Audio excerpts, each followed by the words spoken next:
mbokki Sénégal dañ ne bu lamb sàjjee mbër ma waas sa géew ma waaye bi yoon ki sàjji lamb ji mooy le numéro 1 Fallou Ndiaye borom Ndiaye production mbokk yi kii moo woote bisu le 31 octobre 31 octobre nag mbokk yi bés la ci biir bés yi ndax dañoo boole xale yi nga xamante ni ñoo gën a xarañ ci seen génération combat bu mag bi Ada Fass ak Tapha Mbeur mbokk yi ñu tuddee ko ki nga xam mooy jeu technique l'ancien lutteur ki nga xam moo bàyyi lamb ñëw ne day jàppale lamb fan lay xewee ñu ne stadium Iba Mar Diop xam ngeen Mor Kankang bu feccee mu neex bu bàkkoo mu neex bu bëree mu neex kuñ ko booleel boo yëmbal xale bi yëmbal bi moom it bu feccee mu neex bu bëree mu neex waaye yamu ci jël na Hercule de boole kook armée bu ngéwél laa ilaha illallah mbokk yi ndaw combat bu rëy yow mi bëgg a seetaan combat bi bu la ko kenn nettali dawal gaaw seen affiche.com mbokk yi nga jënd fa li nga xamante ne moom mooy sa code yi kër mbër ba ci biir géew bi dara du leen ci rëcc image yi dina leer te it lépp dana mucc ayib qualité bu am solo lañ leen di jox mbokk yi Fallou Ndiaye le numéro 1 moo dikk ak yéen ci bisu le 31 octobre di bëgg leen teg yéen di leen xamal ni lamb ji dina yëngu te bu yëngoo moom rek la bu dul moom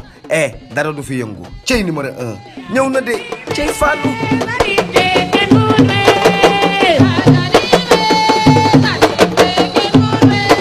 maa ngi jéem a yokk ko ci jamono pour mu dugg mais amul kii mais nag gars yi dama bëgg a jël le grand spécialiste un très très grand spécialiste boo xamante ne ñëpp nangul nañ ko xam-xamam moom laa bëgg a dugal ci live bi bu ma noppeek moom nag ma soog a dugal Bombardier bëgg naa dugal ñoom ko ci jamono bëgg naa dugal ñeneen ak ñeneen ak ñeneen donc spécialiste boobu bu noppee rek mu dugal ko ci live bi parce que kooku gëm naa ni lu mu ñu nar a jàngal ci adversaire Bombardier bi muy Mariusz Pudzianowski ñu ñëpp xamuñu ko voilà mon grand spécialiste ça c'est le grand Deep Hulk. Yes sir. L'homme de Montréal. waaw. mais maa ngi lay ziar moom. maa ngi lay ziar bu wér. maa ngi lay béggee. ça fait longtemps. ah ça fait très longtemps. gisoo da nga raar live bi quoi. mooy namm nañ la quoi. yeah bro ça fait longtemps. trop. tous les samedis inchallah à partir de 21h sur Instagram Lutte TV. Les autres jours c'est ça aux jours de football avec les gars là les Cheikh Nassi et cetera quoi. mais Djip maa ngi lay béggee. maa ngi lay delloo ziar bro. On a Bombardier qui nous regarde, on a Coach Diabon qui nous regarde, on a le grand Youssou Ndoye qui nous regarde. Le grand, dans les deux sens, c'est un grand sportif et en même temps, c'est un grand de par la taille. Ouais. On a BBC qui nous regarde, on a Sakho Beydi qui nous regarde, on a Tige Lito qui nous regarde. Gars, ñu seetaan bari na. ñu seetaan fu mu toll nii macha allah bari na. te gëm naa ni live bi bu jeexee itam buñ ko dugalee après ñu ko nar a seetaan yëpp bari na. te fu mu toll nii ñun ñëpp yaakaar naa ni xamuñu l'adversaire de Bombardier bu ma juumul ñun ñëpp benn combat lañ seetaan ci adversaire Bombardier mooy combat bu mu waroon def ak Bombardier ñu annulé ko remplacé ko keneen boobu dañ ci seetaan gis nu mu escanté waa ji. mais toi je sais que tu as l'habitude d'aller voir ce genre de personnes là xool lan la def comme parcours lan la c'est quel type de personne lan lay entraîner ak itam yan combat la def. Aujourd'hui nous tous nous connaissons Bombardier xam nañ kan mooy Bombardier lan mooy palmarèsam lan mooy carrière am mais balaa may jël Bombardier dama bëgg nga wax ma kan mooy Mariusz Pudzianowski ce polonais là bi war a jàkkaarloog Bombardier samedi 23 octobre. Yeah man déjà à la base gain boobu je le connaissais pas ok du ma ko xamee woon c'est juste dans le milieu de homme fort entraînement affaire yooyu noonu. Fait que quand j'ai vu que le combat dañ ko wax je suis allé ma xool parcours am xool lu muy def yëpp je me sais pas si tu te rappelles mooy combat bi biñ ko annulé wee nee naa la fuuf man pour la première fois Bombardier ma tiitaloon ko parce que pour la première fois Bombardier tase ak kenn koo xamante ne ñoom ñaar ñooy yem doole voire mu ëpp ko doole. xam nga nañ ko waxante rek nañ ko wax dëgg rek jotee si biir làmb Sénégal Bombardier tase gul koo xamante ne ok ëpp na ko doole. dañuy maase wala mu ëpp la doole tuuti mais doole dëggantaan li ñu tax ñu naan doole dëgg fu bi pas daj na tu vois. mais ça ne veut absolument rien dire. parce que gis nga nit ki mën na am doole bu dul jeex te du mën xeex. xeex ak doole ça fait deux. mais bu bëggee jaay doole appliqué si biir combat bi là ça va être compliqué. c'est que combat la boo xamante ne il faut que mu dem si avec déjà expérience bagage bu mu am en tant que combattant boo xamante ne que lu ñu mënti wax ne am na doole lii amul bagage boobu noonu tu vois. mais balaa nga Bombardier, la stratégie du combat de Bombardier, je veux que tu m'en dises un peu plus sur Mariusz Pudzianowski. Parce que gars yi bëri fii certes am na ku mel ni BBC nee na ma seetaan na 4 combats waa ji après peut-être ni nga ko dugal moo argumenté et tout mais bëgg na waa ji lu tax yow tu te permets de dire waa ji am na doole ba peut-être sax moo ëpp doole Bombardier parce que yow Alain Ngalani bu gars yi bu ne kii mooy jàkkaarloog Reug Reug waa ji dagg ñëpp tiit ne kii day rey Reug Reug nga ne ñu kii dagg kese la am mais amul doole léegi lu tax yow waxoon ni que gaañ boobu dagg la am tey nga ñëw gis keneen nga ne kii moo ëpp doole mbëru Sénégal yëpp. non waxuma ne mbër moo ëpp mbëru doole Sénégal yëpp dama ne Bombardier non Bombardier laa doon wax man Bombardier laa doon wax. Bombardier man waa ji Bombardier moo ëpp doole mbëru Sénégal yëpp. non mais gis nga tamit benn affaire am na de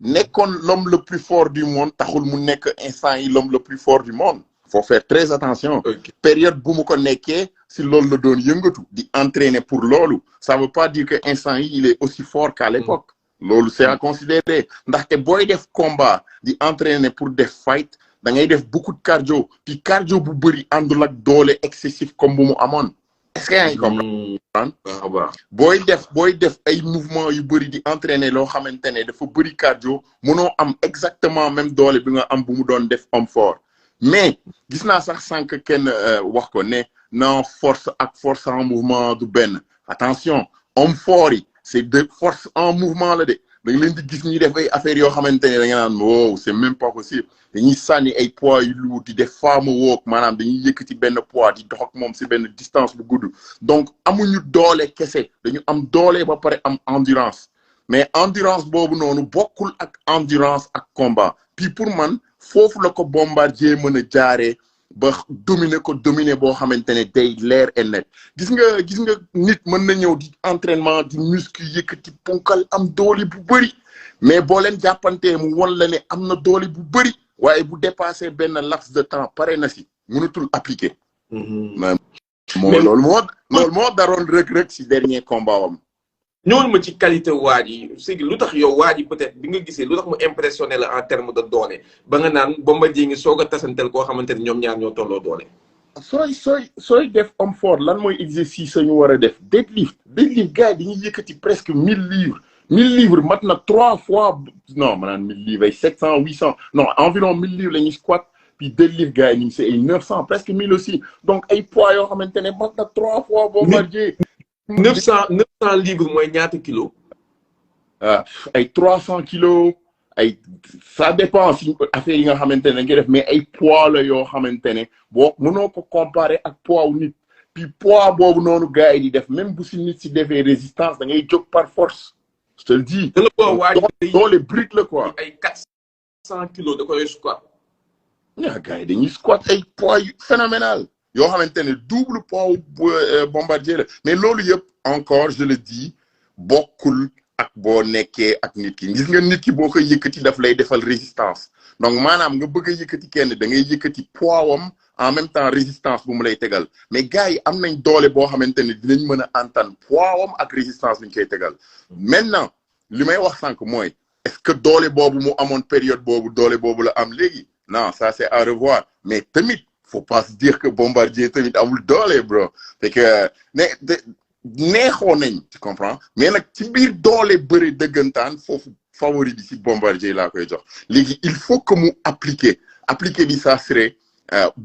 bu ñu commencé xam nga ñaari punkal fu ñuy jotee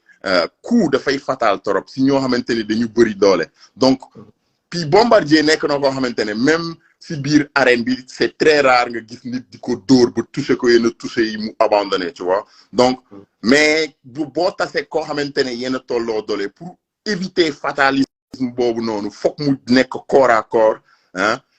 imposer ko doo ko imposer doole mais garder ko à l'usure tu vois ndaxte leer na ma ne endurance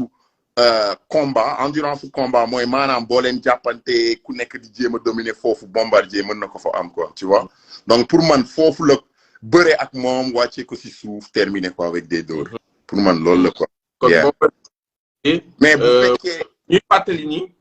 c'est le 3e combat de Bombardier en MMA amoon na combat ak Bob Sapp mu avorté combat ak Jérôme Le Banner dafa blessé combat ak Pudzianowski dañ ko reporté moom la war a bëriwaat moom la war a combattre samedi prochain. Bombardier gagné Rocky Balboa mu nekkoon son premier combat. mu gagné Pot Mort son deuxième combat mais gisoon ni que dafa ëppoon doole trop Pot Mort. après Balboa itam c'était son premier combat combat de MMA après Sandou Lungu genre noonu donc le vrai adversaire de taille de Bombardier est-ce que mën nañ wax ni donc c'est Mariusz Pudzianowski bu ko Bombardier gagné mën nañ ne léegi Bombardier c'est du sérieux dans le MMA. Non, ça a toujours été du sérieux dans le MMA. Hein. On va se le dire, Bombardier c'est un grand monsieur, il a appliqué coco. Donc maintenant, c'est aller sur le côté international, on est une valeur, on est une lambe, puis sans que des gens jamaïcains disent, mais man, je suis pas d'accord avec ce qu'il disait. Disons que MMA, mixed martial art, ku nek da ngay dem jàng ben art martial bo xamantene mom nga am excellence yi ba paré bo ñëwé jàng ci yenen appliquer ko donc ñun tamit fokk ñu indi suñu encre suñu touche ci biir MMA moy manam indi suñu lutte ak frappe nga xamantene amul fenn ñëw appliquer ci biir lamb ba nga xamné dañ koy ragné fépp you know fait que pour man lool la quoi puis c'est dans la si lancer bu baax la nek sous appliquer, oui, ça va lui ouvrir d'autres portes. Ça ne veut pas dire que ça le met au top, mais ok, c'est pas juste dole, mais dole, et l'ensemble de tout. Mr. Djibril, selon toi, Bombardier doit finir le combat au premier round, au deuxième round ou au troisième round? Pour éliminer Wadi. Non, ça sera très difficile de dire. Pour moi, il faut que nous gère. Comme dire premier round ou deuxième round, ça importe peu. L'essentiel, c'est que, comme je dis, ne gérer énergie force doole wam ak énergie bu mu indi xëtër jaay gagne bi doole parce que bu boobaa foofu il peut être surpris na gérer vraiment gérer ndaxte ñëpp xam nañ adversaire am ba pare donc bu mu ko jaay doole na nekk loo xamante ne combat rapproché yóbbu ko à l'usure wàccee ko au final si suuf jeexal ko avec des coups. maanaam waa ji bu déclenché nga tibb ko plaqué. waaw boo ko plaqué waa ji itam dafa mun a bu daanu ci suuf dafay jóg fexe jógaat nga maintenir ko di ko dóor quoi. ko dóor puis bu mu nekk épreuve de force maanaam ngeen nekk mu lay xëcc ngeen di jàppante nga koy jaay doole bu la bëggee jaay doole na rasu si kawam bàyyi ko muy manœuvrer ba jeexal dooleem mu doog a appliquer si kawam. bu mu def ak moom épreuve de force ak waa ji quoi. épreuve de force daf koy jeexal moom tamit bu boobaa day sonn ñoom ñaar ñëpp dañuy sonn mais doole bu mu na maintenir quoi dooleem bàyyi ba fin bi doog ko appliquer. bu mu explosif trop ci moom tamit ndaxte c'est bombe tamit dafa explosif mais non bu mu ko jaay explosivité bu ko koy jaay na ko def ci suuf bu ñu xasee ba mu wàccee ko yëg ci kawam jeexal ko. merci. contrôler waa ji contrôler ba yegg ci suuf nag xaw ko escanté foofu rapidement. bu waa ji indiwee xëtër na ko cadré contrôler ko jàppante ak moom jaay ko bëre mais si biir jaay bëre bi bu mu def doole na bàyyi waa ji di def effort yu dul jeex pour user ko du côté endurance musculaire ndaxte amul endurance su jàppante dem leen xool ay vidéo moom di ngeen gis. waa ji amul endurance jàppante. boobaa mu wàccee ko si suuf jeexalee ko foofu. ay mbokki Sénégal dañ ne bu lamb sàjjee mbër ma waas ca géew ma waaye bi yoon ki sàjji lamb ji mooy le numéro 1 Fallou Ndiaye borom Ndiaye production mbokk yi kii moo woote bisu la 31 octobre 31 octobre nag mbokk yi bés la ci biir bés yi ndax dañoo boole xale yi nga xamante ni ñoo gën a xarañ ci seen génération combat bu mag bi Ada Fass ak Tapha Mbeur mbokk yi ñu tuddee ko ki nga xam mooy jeu technique l'ancien lutteur ki nga xam moo bàyyi lamb ñëw ne day jàppale lamb fan lay xewee ñu ne stade Iba Mar Diop xam ngeen Mor Kankang bu fekkee mu neex bu bàkkoo mu neex bu bëree mu neex kuñ ko booleel boo yëmbal xale bi yëmbal bi moom it bu fekkee mu neex bu bëree mu neex waaye yamu ci jël na Hercule de boole kook armée bu ngéwél laa ilaha illallah mbokk yi ndaw combat bu rëy yow mi bëgg a seetaan combat bi bu la ko kenn nettali dawal gaaw seen affiche.com mbokk yi nga jënd fa li nga xamante ne moom mooy sa code yi kër mbëri ba ci biir géew bi dara du leen ci rëcc ci image yi dina leer te it lépp dana mucc ayib qualité bu am solo lañ leen di jox mbokk yi Fallou Ndiaye le numéro 1 moo dëkk ak yéen ci bisu le 31 octobre di bëgg leen teg yéen di leen xamal ni lamb ji dina yëngu te bu yëngoo moom rek la bu dul moom dara du fi yëngu cey numéro 1 ñëw na de cey Fallou